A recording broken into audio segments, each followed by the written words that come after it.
Dieu a permis au diable de toucher à Job et Job a tout perdu. Job est devenu la risée. Dieu peut permettre qu'un enfant de Dieu souffre, qu'il te brise par la souffrance. Deuxièmement, Dieu brise aussi l'homme par l'humiliation. Selon Genèse 11:30. Selon Genèse 11:30, Dieu brise aussi l'homme par l'humiliation. Dieu te fait passer par une humiliation. Tout va bien dans ta vie, mais il y a un domaine de ta vie qui est un manteau de honte. Et Dieu te laisse avec cette honte. Dieu te laisse drainer ou drainer avec cette honte. Dieu brise aussi par l'humiliation. Dieu brise encore par quoi? La troisième chose, Dieu brise l'homme par le rejet de sien.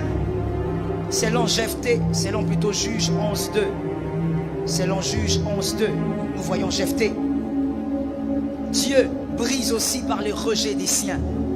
Ceux qui devaient te soutenir te rejettent. Ceux qui devaient être une béquille pour toi te décrasent, te piétinent. Dieu brise l'homme par ces trois choses. Et nous avons vu dans la vie de Jephthé comment il avait été brisé par ses propres frères. Dieu donc peut te briser par la souffrance. Nous ne sommes pas brisés de la même manière. Voilà pourquoi je veux exhorter une personne ce matin. Je veux te communiquer une vérité ce matin.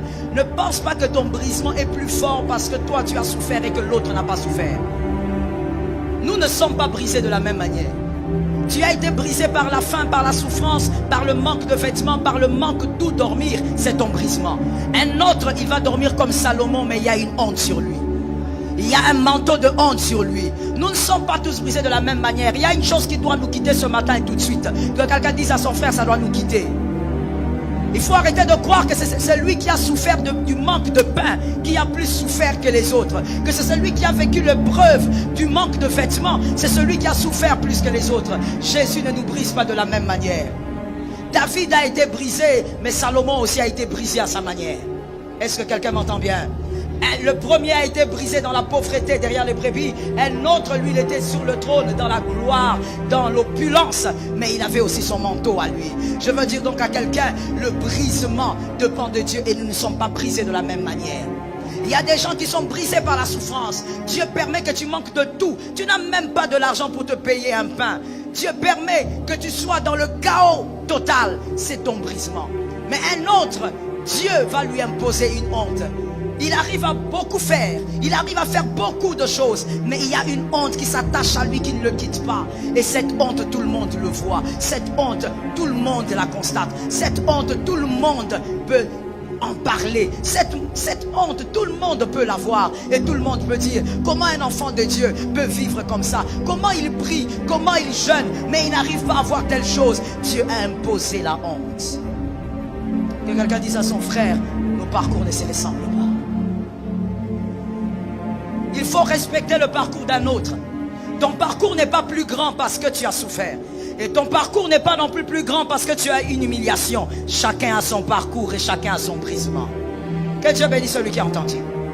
Et il y a une troisième catégorie, comme j'ai dit, le rejet. Ils subissent le rejet. Les personnes qui devaient les border, les aimer, les câliner, ce sont les personnes qui les rejettent.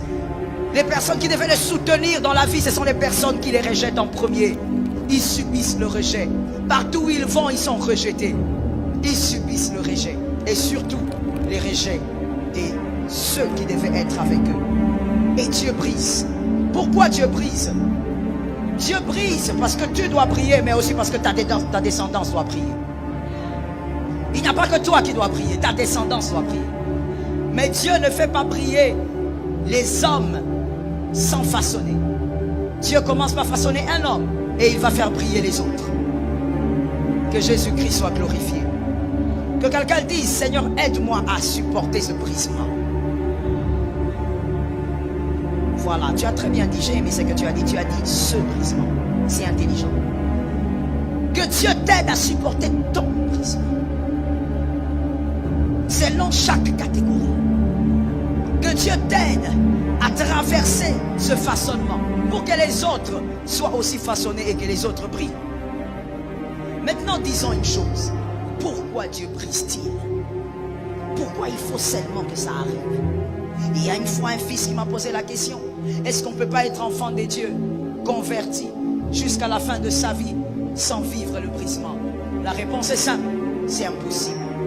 Vous aurez votre prison. Qui que vous soyez, vous aurez votre prison. À moins que vous ne soyez pas enfant de Dieu. Mais si vous êtes fils de Dieu, vous devez être brisé. Parce que Dieu compte sur vous pour façonner les autres. Pourquoi donc Dieu brise-t-il? Je pense qu'aujourd'hui, nous allons seulement parler de la première raison. C'est impossible de parler des autres. La première raison. Dieu te brise pour qu'il soit le réparateur. Dieu te brise d'abord pour que ce soit lui qui te repart. Que Jésus soit glorifié. Dieu te brise pour que ce soit lui qui te retouche. Lui-même te brise et il vient encore te réparer. Il veut être ton réparateur. Pourquoi? Parce que constatez ceci. Vous pouvez oublier là où vous avez acheté une télé, mais vous aurez du mal à oublier celui qui a réparé votre télé. Maintenant réfléchissons. Pourquoi on a du mal à oublier celui qui répare? J'ai la réponse, mais j'aimerais que tu donnes la réponse.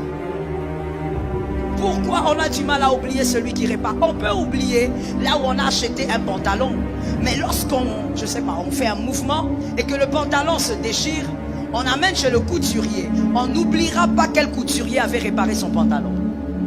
Pourquoi? Pas seulement à cause de ça. Tu as une partie de la réponse, ma fille, sois bénie. Pourquoi on n'oublie pas les réparateurs? Vous avez une partie de la réponse. La réponse est simple, c'est devant vos yeux. Pourquoi on n'oublie pas le réparateur? Parce que le réparateur, tu auras besoin de lui, c'est une partie de la réponse. Mais parce que le réparateur, il vous a aidé à conserver ce que vous avez jeté. Oui, vous avez encore une partie de la réponse. Parce que le réparateur est le redonneur d'espoir. L'espoir était déjà parti, la chose était abîmée. Comme la sœur a dit, tu pouvais jeter. Mais le réparateur a retouché. Donc, l'espoir qui était parti est revenu. On n'oublie pas celui qui vous a redonné l'espoir. Celui qui redonne l'espoir à une vie, on n'oublie pas. Et Christ veut que tu n'oublies jamais que c'est lui qui t'a redonné l'espoir. Ça tombe sur quelqu'un.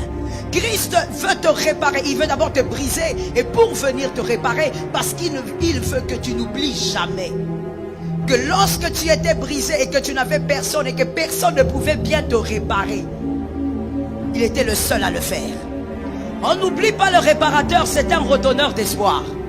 Dis à ton frère, c'est un redonneur d'espoir.